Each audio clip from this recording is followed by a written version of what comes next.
La nuit était tombée sur le petit village de Rivecroche. Perché au sommet d'une colline, le manoir des comtes crevettes se dressait, sinistre et solitaire. On racontait qu'il abritait la couronne hantée, celle que le dernier descendant de cette lignée devrait porter lors de la prochaine nuit sans lune, pour éviter un sort funeste. Au cœur du manoir, Gabriel, jeune héritier des comtes crevettes, frissonnait en découvrant les écrits de ses ancêtres.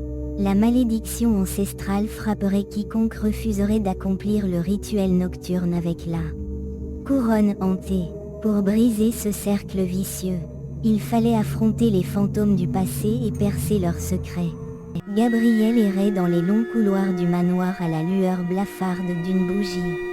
Soudain, il aperçut une jeune femme en robe déchirée qui disparut au détour d'un escalier.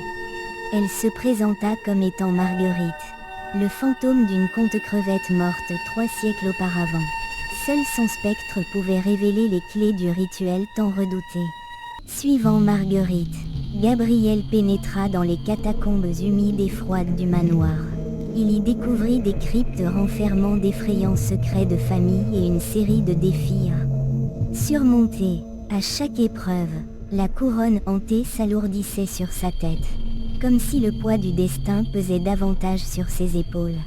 Après avoir affronté les spectres de ses ancêtres et déjoué leurs pièges, Gabriel se retrouva au centre d'une grande salle où trônait la couronne hantée.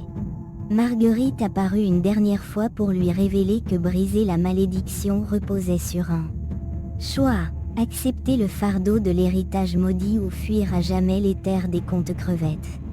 Dans un ultime geste, Gabriel embrassa la couronne hantée et scella ainsi le pacte des comtes crevettes avec leur passé.